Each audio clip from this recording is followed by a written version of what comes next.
आपको अनुवाद की आवश्यकता पड़ती है, क्योंकि विभिन्न भाषाओं में आपको शैक्षणिक सामग्री मिल सकती है जिसको आप अपनी भाषा में अनुवाद करना चाहेंगे। तो अनुवाद करने के लिए अनेक माध्यम आज उपलब्ध है इंटरनेट पर, जो कि निःशुल्क हैं, और यहाँ तक कि माइक्रोसॉफ्ट वर्ड में भी आप एक सॉफ्टवेयर के भीतर रहते हुए ही अनुवाद कर सकते हैं। लेकिन यदि आप ऑनलाइन माध्यमों पर जाना चाहें तो माइक्रोसॉफ्ट का बिंग ट्रांसलेटर या फिर गूगल का ट्रांसलेट, ये दोनों बहुत अच्छे साधन है, जो काफी धीरे धीरे धीरे मशीन अनुवाद में काफी अच्छा परिणाम देने लगे हैं। उदाहरण के तौर पर हम bing.com पर चलते हैं और उसको देखते हैं कि ये कैसे काम करता है। तो अनुवाद के लिए मान लीजिए आपको अंग्रेजी से हिंदी में अनुवाद करना है, तो यहाँ पर कोई आपको एक भाषा चुननी होगी जो अंग्रेजी है, और आप यहाँ पर लिखना शुरू कर सकते हैं। उदाहरण के तौर पर मैं लिखता हूं अंग्रेजी में,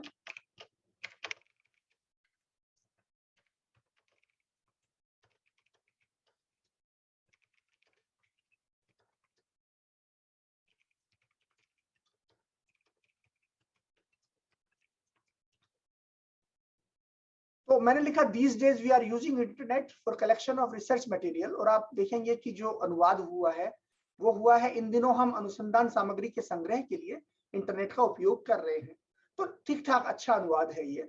इस तरह का अनुवाद होने लगा है। हालांकि आप जानते हैं कि अगर ज्यादा जटिल जो स्रोत है, स्रोत का जो पाठ है या टेक्स्ट है वो ज्यादा जटिल होगा, तो शायद आपको इतना अच्छा अनुवाद नहीं मिलेगा। किंतु धीरे धीरे ये अनुवाद बेहतर होता चला जा रहा है।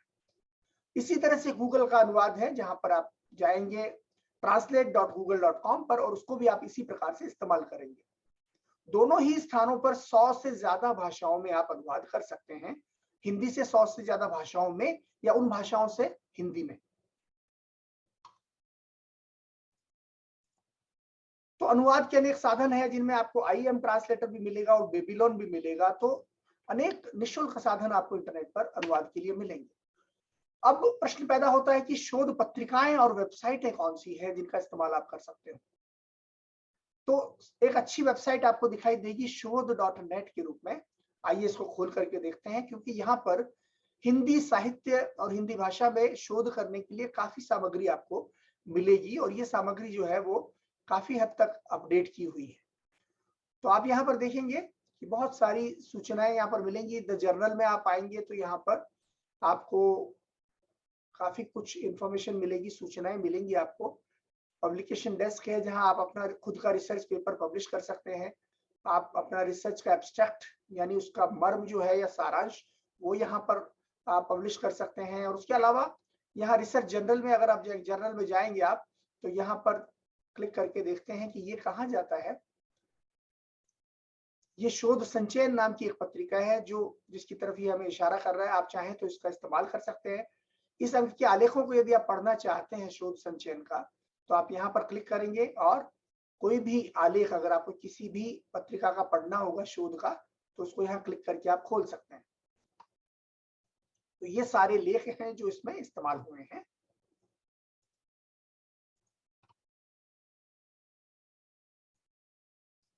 इस शोध पत्रिका में जो लेख छपे हैं या नियमित रूप से छपते हैं, आप उनको इंटरनेट पर इस प्रकार से पढ़ सकते हैं और डाउनलोड कर सकते हैं। उदाहरण के तौर पर प्रोफेसर नरेंद्र कोहली का ये शोध पूर्ण जो लेख है बहुत महत्वपूर्ण है। प्रसाद के नाटकों में विरोध तथा संघर्ष।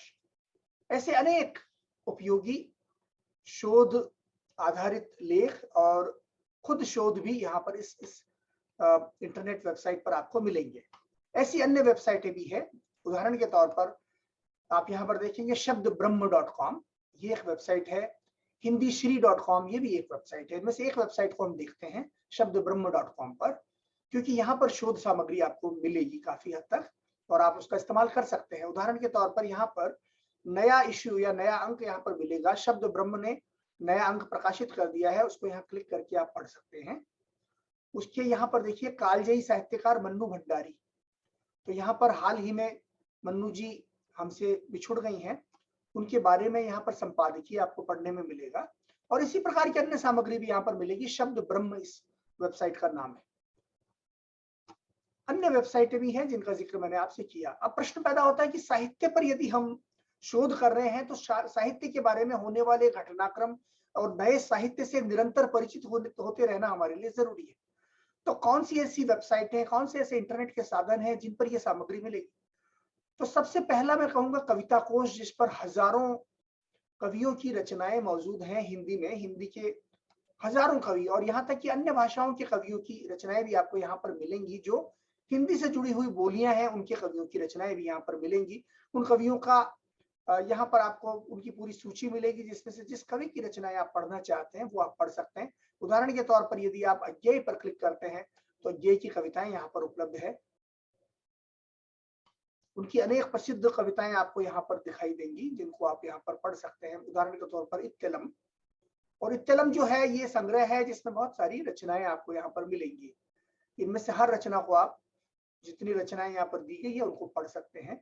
नए बादल में तेरी याद, आदिम प्रेयसी, किसी समय जीवन के उजड़े कानन में, विस्तृत आशाहीन गगन में, किसी अजाने ही क्षण में, आशा अभिलाषा की तप्त उसासों से हो पूंजीभूत, नए बादल में तेरी याद।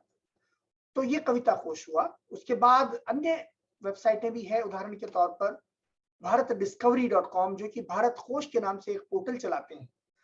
ये भारत से संबंधित सामग्री इसमें डालते हैं और इसमें साहित्य पर भी काफी सामग्री आपको यहाँ पर मिलेगी, क्योंकि यहाँ पर बहुत सारी श्रेणियां आपको देखने को मिलेंगी। इन श्रेणियों में आप अगर एक नजर डालेंगे तो यहाँ पर आपको हलचल, संपादकीय, आलेख, व्यक्तित्व, रोग, आकर्षण आदि आदि आदि यहाँ पर दिखाई देंगे। इसी में आपको अनेक साहित्यकारों के बारे में, अनेक व्यक्तित्वों के बारे में जानकारी मिलेगी, जो कि आप यहाँ देख सकते हैं। उदाहरण के तौर पर महापंडित राहुल सांकृत्यायन पर ये लेख है, और इसी प्रकार के लेख आपको अन्य साहित्यकारों पर भी यहाँ पर मिलेंगे। आप थोड़ा इसको जाकर के थोड़ा देखेंगे, आजमाएंगे तो यहाँ बहुत कुछ मिलेगा। जैसे प्रशासनिक हिंदी का विकास पर एक अच्छा लेख यहाँ मिलेगा, देवनागरी पर देवीशंकर द्विवेदी की रचना है वो यहाँ मिलेगी, आदि आदि। तो अच्छा एक साधन है हिंदी में शोध के लिए, इसको भी आप आजमा सकते हैं। इसका नाम है भारतडिस्कवरी.org।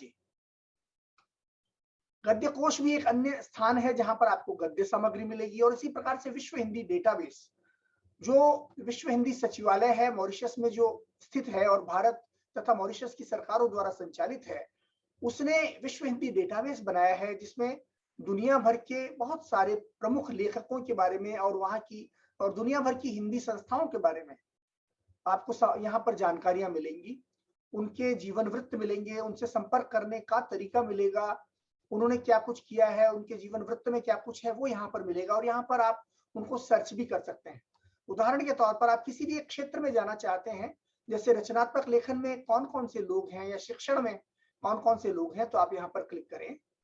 और क्लिक करने पर आपको यहाँ दुनिया भर के जो हिंदी में ऐसे लोग जो यहाँ पर आए हैं और जिनकी सामग्री यहाँ उपलब्ध है, उनके बारे में यहाँ विवरण मिलेगा।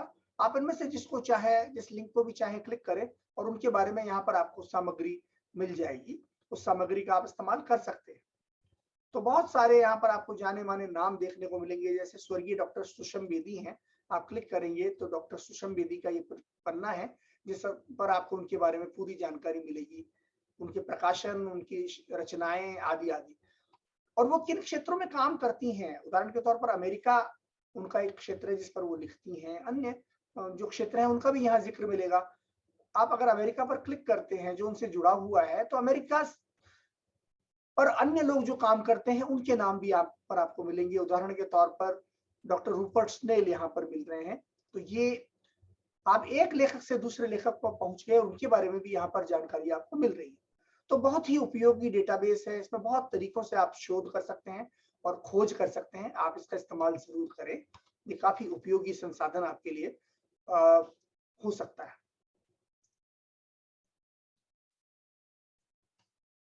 तो ये हुआ विश्व हिंदी डेटाबेस। अब ऑनलाइन माध्यमों पर हिंदी की किताबें कहाँ मिलेंगी, तो वो यहाँ मिलेंगी। विकिस्रोत, विकिसोर्स नाम का एक स्थान है जहां पर यदि आप जाएंगे तो वहां पर हिंदी की किताबें आपको डाउनलोड करने के लिए मिलेंगी।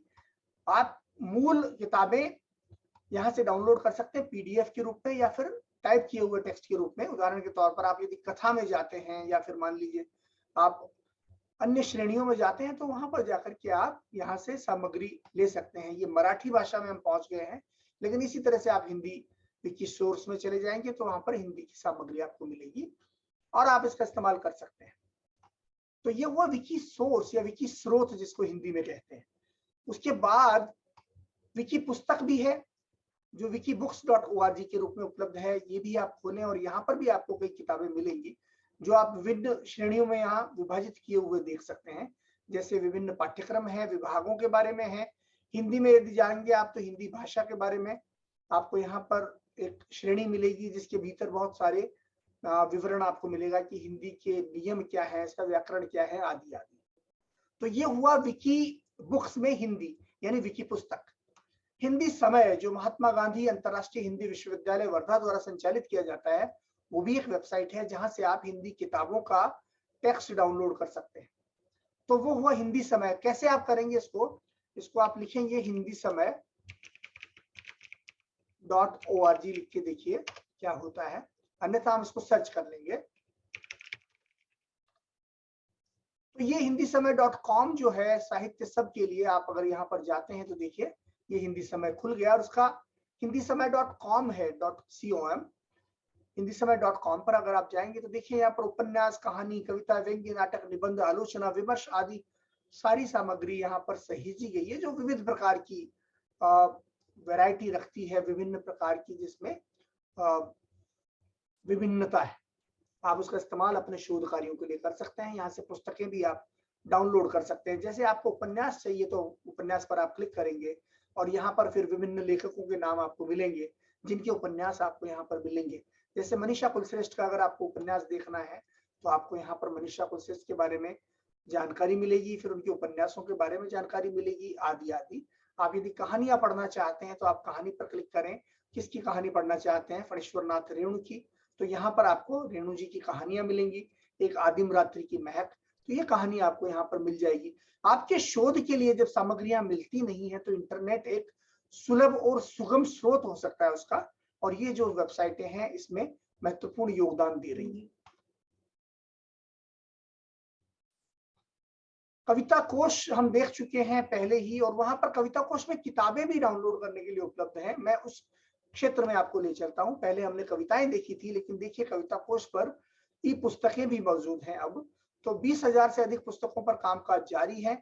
ये विभिन्न भाषाओं में है, जिनमें हिंदी तो है ही है, अन्य भाषाएं भी है। आप इसमें से किसी भी एक किताब को यहाँ पर लिख करके देख सकते हैं। जैसे इंटरनेट पर मेरा गांव है, या सुरांगी सानी की वह हस्ती बहुत है, ये एक पूरी की पूरी रचना, उनकी पूरी पुस्तक है जो आपको यहाँ पर मिलेगी ई बुक के रूप में। आप इसका इस्तेमाल कर सकते हैं। तो ये सारी सामग्री इंटरनेट पर आपको मिल रही है, सुगम है, बहुत सरल ढंग से आप इसका इस्तेमाल कर सकते हैं। इसका आपको लाभ उठाना चाहिए। अब हिंदी की साहित्यिक पत्रिकाओं की वेबसाइटें कौन सी हैं? आपको हिंदी की साहित्यिक पत्रिकाएं कहाँ मिलेंगी? तो वो यहाँ मिलेंगी notnull.com एक वेबसाइट है। अगर आप यहाँ पर जाएंगे तो यहाँ पर बहुत सारी हिंदी की साहित्यिक पत्रिकाएं आपको दिखाई देंगी। उदाहरण के तौर पर आप इस पेज पर आते हैं और देखिए यहाँ पर परिकथा है, यहाँ पर पाखी है, यहाँ पर समसामयिक सृजन है, यहाँ पर लमही है, नया ज्ञानोदय है। इन पत्रिकाओं को यदि आप खरीदना चाहते हैं तो यहाँ से इन पत्रिकाओं को खरीद सकते हैं। ये इनमें से कुछ सामग्री निःशुल्क मिलेगी आप जब ढूंढेंगे, लेकिन कुछ सामग्री सशुल्क भी है। लेकिन ये सामग्री सिर्फ 20 रुपए में, ये पत्रिका 20 रुपए में यहाँ से मिल रही है आपको। आप यहाँ क्लिक कीजिए और सामग्री को आप, इस पत्रिका को आप यहाँ से खरीद लीजिए। तो आप इसको PDF के रूप में डाउनलोड करके पढ़ सकते हैं। नवीनतम अंकों को भी आप पढ़ सकते हैं। और ये कौन सी पत्रिकाएं हैं? ये साहित्यिक पत्रिकाएं हैं जो कि शायद आपके शोध के लिए काफी उपयोगी हो सकती है। अब आगे चलें, कुछ और आपको चीजें दिखाता हूं मैं आपको। कविता कोश पर भी आपको कुछ पत्रिकाएं मिलेंगी। जैसे कविता कोश पर यदि आप इस पेज पर जाते हैं, थोड़ा सा अंदर जब आप जाएंगे तो आप देखेंगे कि ये सारी साहित्यिक पत्रिकाएं, उदंती, कथा बिंब, कल के लिए, कवि कुंभ, कृति, गगनांचल आदि यहाँ पर कविता कोश पर उपलब्ध हैं। आप इनका इस्तेमाल यहाँ से भी कर सकते हैं। उसके बाद हिंदी के शब्दकोश कहाँ हैं? हिंदी का एक बड़ा जाना माना शब्दकोश है जिसका नाम ही शब्दकोश.com है। आप यहाँ पर जाएं और हिंदी में जब आप शोध कर रहे होंगे तो आपको अनेक बार शब्दों के अर्थ जानने की आवश्यकता पड़ती है। आप यहाँ पर जाएं और कोई भी शब्द जो आपको जिसका अर्थ ढूंढना है अंग्रेजी से हिंदी में या हिंदी से अंग्रेजी में, उसको टाइप करें और आपको वो शब्द का अर्थ यहाँ पर मिल जाएगा। उदाहरण के तौर पर मैंने एक शब्द नमूने के तौर पर लिखा किंगडम, और उसके मुझे अनुवाद यहाँ पर हिंदी में मिल गए। जगत, जाति, प्रभुत्व है, बादशाहत है, राज है, राजत्व है, राज्य आदि आदि। तो ये शब्दकोश.com, आप इस पर जाएं और इसका इस्तेमाल करें जब भी आपको जरूरत हो शब्दों के अर्थ जानने की। उसके बाद अमरकोश भी उपलब्ध है, जो प्राचीन काल से अमरकोश नाम की एक रचना जो बहुत प्रसिद्ध है संस्कृत में, और हिंदी के बहुत सारे शब्द उसमें से आए हैं। तो अमरकोश का भी इस्तेमाल आप यहाँ पर जाकर के कर सकते हैं, जिसके बहुत सारे चर्चित शब्द आपको यहाँ पर दिखाई देंगे। और ये जो अमरकोश है वो आपको यहाँ पर मिलेगा, आप इसको डाउनलोड कर लीजिए मोबाइल फोन पर भी, और इसका इस्तेमाल आप करना शुरू कर सकते हैं। और आप चाहें तो इसमें हिंदी में भी आप यहाँ पर वेबसाइट पर जाकर के भी इन शब्दों का इस्तेमाल कर सकते हैं, हिंदी भाषा में भी। तो मैंने संस्कृत शब्दों का भी जिक्र किया, और हिंदी भाषा के शब्द हों या यहाँ तक कि अन्य भाषाओं के शब्द भी आपको यहाँ पर मिल रहे हैं। अमरकोश.भारत, ये अमरकोश के नाम पर बनाई हुई एक वेबसाइट है, जो प्राचीन अमरकोश था उसके नाम का प्रयोग इन्होंने किया है। आप इसको आजमा कर देख सकते हैं शब्दों के अर्थ जानने के लिए। उदाहरण के तौर पर इंकलाब का अर्थ क्या है, तो यहाँ पर अर्थ आ रहा है वह बहुत बड़ा परिवर्तन, जिससे किसी स्थिति का स्वरूप बिल्कुल बदल जाए। तो अमरकोश। उसके बाद ई महाशब्दकोश, ये भारत सरकार के राजभाषा विभाग की तरफ से जारी किया गया है। यहाँ भी आप कोई शब्द डालें हिंदी या अंग्रेजी का, और उसके बाद उसका अर्थ आप जान सकते हैं। जैसे मान लीजिए मैं वही एक शब्द डालता हूँ, या मैं कोई दूसरा शब्द डाल देता हूँ। किंग मैंने डाला, ये अंग्रेजी का शब्द है, मैंने इसको सर्च किया तो इसके परिणाम मुझे मिल गए। ये नाउन है और इसका अर्थ होता है राजा। ये है ई महाशब्दकोश। इसका आप यहाँ पर देख सकते हैं इंटरनेट एड्रेस imahashabdkosh.rb-aai.in, इसको आप खोज कर लें इंटरनेट पर तो ये आपको मिल जाएगा, ई महाशब्दकोश। आगे चलते हैं। तकनीकी शब्दावली आयोग ने बहुत सारी डिक्शनरियां या शब्दकोश यहाँ पर अपनी वेबसाइट पर डाले हैं, और इसकी वेबसाइट आप यहाँ देख पा रहे हैं। आप यहाँ इंटरनेट पर जाकर सर्च कर लें commission for scientific and technical terminology के नाम से, और उसके बाद आपको यहाँ पर परिभाषा कोश मिलेंगे, शब्द संग्रह मिलेंगे। आप इनको डाउनलोड कीजिए और अपने कामकाज के लिए आप इस्तेमाल कीजिए। ढेरों यहाँ पर किताबें आपको निःशुल्क डाउनलोड के लिए मिल रही हैं, और भी बहुत सारी सामग्री यहाँ पर ई जर्नल्स आदि भी मिलेंगे। इनकी 2 पत्रिकाएं छपती हैं, ज्ञान गरिमा सिंधु और विज्ञान गरिमा सिंधु, ये भी आपको यहाँ पर मिलेंगी। आप इनको डाउनलोड कीजिए और अपने शोध के लिए इस्तेमाल कीजिए। ये सब अच्छी गुणवत्ता वाली सामग्रियां हैं। अंत में हिंदखोज.com एक वेबसाइट है, जहां पर आपको शब्दों के अर्थ देखने को मिलेंगे। अब हिंदी की साहित्यिक वेबसाइटें कौन सी है? कुछ प्रमुख विश्व स्तरीय ग्लोबल वेबसाइटें इस प्रकार से हैं। सिंगापुर संगम, आप यहाँ जाकर के देख सकते हैं। अनुभूति.com, ये बहुत पुरानी, अनुभूति हिंदी.org बहुत पुरानी वेबसाइट है, जहां पर आपको कविताएं मिलेंगी। ये बहुत लंबे अरसे से यहाँ पर कविताएं छप रही हैं हिंदी में, अच्छी। इसमें युवाओं को भी मौका मिलता है, और पुराने जो दिग्गज कवि हैं और महान जो अमर कवि हैं उनकी रचनाएं भी आपको यहाँ पर मिलेगी। अनुभूति-हिंदी.org, अनुभूति। इसी प्रकार से एक और वेबसाइट है जिसका नाम है अभिव्यक्ति, जहां पर आपको गद्य सामग्री मिलेगी। अनुरोध.com एक वेबसाइट है। उसके बाद हिंदी नेस्ट, पुस्तक भारती रिसर्च जर्नल पर आप जाएं तो यहाँ पर आपको शोध सामग्रियां मिलेंगी। ये कनाडा से ये प्रकाशित होती है। देखिए पुस्तक रिसर्च जर्नल, इसमें भी काफी सामग्री आपके काम की मिलेगी, क्योंकि यहाँ पर इस रिसर्च जर्नल मौजूद है।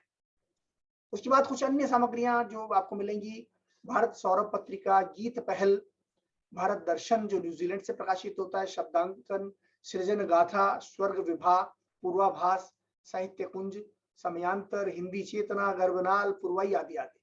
इसमें से जो पुरवाई है वो इंग्लैंड से प्रकाशित होती है, गर्भनाल जो है भोपाल से आती है और पीडीएफ के रूप में आती है। तो ये साहित्यिक वेबसाइटें हैं, आप इन पर जाएं और इनका इस्तेमाल करें। दुनिया भर की ये वेबसाइटें हैं जहां हिंदी की सामग्री आपको मिलेगी, आप इसका इस्तेमाल करें। अब प्रश्न पैदा होता है कि ऑनलाइन माध्यमों की प्रामाणिकता का क्या करें, कितनी प्रामाणिक वो सामग्रियां हैं। तो यदि आप किसी वेबसाइट से सामग्री लेते हैं तो जरा ये देखें कि उस वेबसाइट का जिक्र इंटरनेट पर कितना हुआ है, वो कितनी लोकप्रिय वेबसाइट है। यदि वो लोकप्रिय वेबसाइट है जिसको अक्सर लोग संदर्भ में देते हैं, तो वहां पर प्राप्त सामग्री प्रामाणिक होने की संभावना है। उस वेबसाइट का एड्रेस अगर HTTPS से शुरू होता है तो इससे ये इंगित होता है कि वो वेबसाइट या उसको बनाने वाले लोग अपने काम के प्रति गंभीर है और उन्होंने अपनी वेबसाइट को सिक्योर बनाया है या सुरक्षित बनाया है। इसलिए वो वेब एड्रेस जो है उसका वो HTTP से नहीं बल्कि HTTPS के साथ में शुरू हो रहा है, और उस वेबसाइट के वेब एड्रेस के साथ में आपको ताले का निशान दिखाई देगा। तो यदि ऐसी वेबसाइट में जाकर के आप कोई सामग्री आप लेना चाहते हैं तो शायद वो वेबसाइट प्रामाणिक होनी चाहिए। उसके बाद उस वेबसाइट पर अगर बहुत सारे विज्ञापन नहीं है तो वो एक ऐसी वेबसाइट होगी जो शायद किसी विषय विशेष के प्रति समर्पित है, तो वहां पर सामग्री आपको प्रामाणिक होने की संभावना दिखाई देगी। अब आप लेखक पर ध्यान दें, क्या लेखक के बारे में सूचनाएं उपलब्ध है, क्या लेखक का के एकाध लेख ही है इंटरनेट पर या बहुत सारे लेख हैं, क्या उनके बारे में उनका बायोडाटा, उनका प्रोफाइल, उनका जीवन वृत्त, उनके फोटोग्राफ आदि इंटरनेट पर मिलते हैं, क्या वो कोई जाने माने लेखक हैं, ये आपको देखना होगा यदि आप उनकी सामग्री ले रहे हैं। इसी प्रकार से उनकी कितनी क्रेडिबिलिटी है, कितने लोग उनके बारे में बात करते हैं सोशल मीडिया पर या कहीं, आपको जब आप गूगल सर्च करेंगे या बिंग सर्च करेंगे तो ये जानकारी आपको थोड़ी बहुत आपको अनुमान लग जाएगा कि वो कितने चर्चित हैं। यदि वो चर्चित हैं तो आपको उनकी सामग्री प्रामाणिक मिलनी चाहिए। उनका उस विषय विशेष पर एक्सपर्टीज है या नहीं, विशेषज्ञता है या नहीं, ये भी आपको देखने की जरूरत है। आप थोड़ा सर्च करें तो आपको इसका भी पता चल जाएगा, सोशल मीडिया के माध्यम से भी, और आप लोगों से पूछेंगे तो उनके माध्यम से भी। क्या उनका किसी शैक्षणिक संस्थान के साथ में कोई संबंध है या नहीं, यदि है तो उनकी सामग्री प्रामाणिक होने की संभावना ज्यादा है। यदि नहीं है तो शायद आपको थोड़ा सा उनकी सामग्री को डाउनलोड करने के बाद देखना होगा कि वो वास्तव में कितनी प्रामाणिक है या नहीं है। रिकॉग्निशन, क्या उनको कोई पुरस्कार आदि या सम्मान आदि मिले हैं इस लेखक को, यदि मिले हैं तो वो लेखक किसी वजह से इस स्थिति तक पहुंचे होंगे तो उनकी सामग्री प्रामाणिक होने की संभावना है। उसके बाद कंटेंट या विषय वस्तु पर आए, क्या जिस समय किसी लेख को डाला गया था उसकी तारीख, तिथि आदि वहां पर मौजूद है या नहीं। यदि नहीं मौजूद है तो शायद आपके लिए वो पुराना हो गया हो, आपके लिए प्रासंगिक ना रहा हो। तो आपको देखना होगा कि क्या वहां पर तिथि आदि मौजूद है या नहीं, और उसके वो उसमें मौजूद सामग्री ताजा तरीन है या नहीं, ये आपको देखने की जरूरत है। कहीं उसमें स्पेलिंग या ग्रामर या आपकी वर्तनी की त्रुटियां तो नहीं है, व्याकरण की त्रुटियां तो नहीं है। अगर त्रुटियां दिखती हैं आपको तो वो कंटेंट या विषय वस्तु जो है प्रामाणिक होने की संभावना थोड़ी कम है, क्योंकि जो जो लोग अपने क्षेत्र के मंजे हुए विशेषज्ञ होंगे उनके कामकाज में आपको इस प्रकार की छोटी त्रुटियां नहीं मिलेंगी। भाषा की परिपक्वता है या नहीं, ये आपको देखने की जरूरत है। सामग्री को एक नजर डालते ही आप पहचान जाएंगे कि भाषा यदि परिपक्व है, साहित्यिक दृष्टि से परिपक्व है, यदि परिमार्जित भाषा है, परिनिष्ठित भाषा है, तो शायद ये सामग्री भी प्रामाणिक होने की संभावना बढ़ जाती है। क्या इस सामग्री में दिए हुए जो लिंक हैं, इंटरनेट के लिंक, वो कहीं आपको दूसरी खाली वेबसाइट पे तो नहीं ले जाते, ऐसे पेज पर जहां पर कुछ भी नहीं है, जिनको ब्रोकन लिंक्स बोलते हैं, कहीं ऐसे लिंक तो नहीं है, ये देखने की जरूरत है। और अगर ऐसे लिंक नहीं है उसमें तो संभावना है कि व्यक्ति थोड़ा गंभीर है अपने कार्य के प्रति और सामग्री प्रामाणिक हो सकती है। लेकिन ऐसे लिंक हैं तो यानी उस व्यक्ति ने ध्यान नहीं दिया है, उतना गंभीरता से अपने काम को नहीं लिया और अपनी सामग्री को निरंतर अपडेट नहीं किया, तो आपको उसके बारे में थोड़ा सा संदेह होगा कि सामग्री कितनी प्रामाणिक होगी या नहीं। उस सामग्री में संदर्भ दिए गए हैं यानी स्रोतों का जिक्र किया गया है या नहीं, ये भी महत्वपूर्ण है।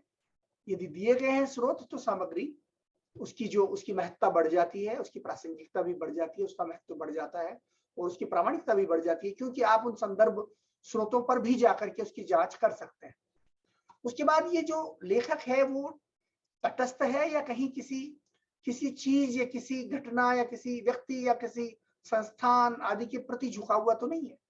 एक तटस्थ व्यक्ति की सामग्री जो होगी आपके लिए अधिक उपयोगी होगी बनिस्पत उसके जो किसी तरफ झुकाव रखता हो, क्योंकि उसकी सामग्री शायद निष्पक्ष ना हो, जो कि आपके शोध कार्य को प्रभावित कर सकती है। अंत में ये सूचनाएं हैं, इसमें तथ्य हैं या सिर्फ राय है, किसी व्यक्ति ने सिर्फ अपनी राय व्यक्त की है या प्रचार सामग्री के रूप में इंटरनेट का इस्तेमाल कर दिया है, ये सब आपको अपनी बुद्धिमत्ता, अपने अनुभव और अपने कौशल के आधार पर जांचना होगा, या फिर आपको अपने साथी शिक्षकों या अपने गुरुजनों से उसके बारे में राय लेनी होगी।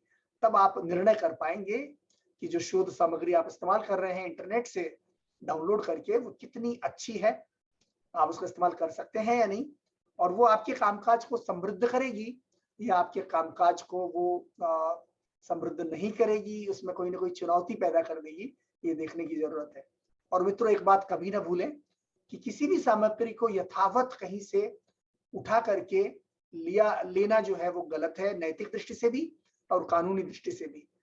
तो कोई भी सामग्री यदि आप आप यदि मोटिवेशन के तौर पर या प्रेरणा के तौर पर या उससे सीखने के लिए इस्तेमाल करते हैं या संदर्भ के रूप में इस्तेमाल करते हैं तो वो ठीक है। लेकिन सामग्री को कहीं से उठाना, उसको कॉपी कर लेना और कहीं पेस्ट कर देना, भले ही थोड़ा बहुत उसमें हेर-फेर कर दिया जाए, वो अकादमिक दृष्टि से बिल्कुल भी उचित नहीं है। तो इंटरनेट का प्रयोग अवश्य करें, लेकिन नैतिक दायरे में रहते हुए, जिम्मेदारी के साथ और परिपक्वता के साथ। मुझे उम्मीद है कि आपको आज के इस सत्र में कुछ उपयोगी जानकारी मिली होगी। धन्यवाद।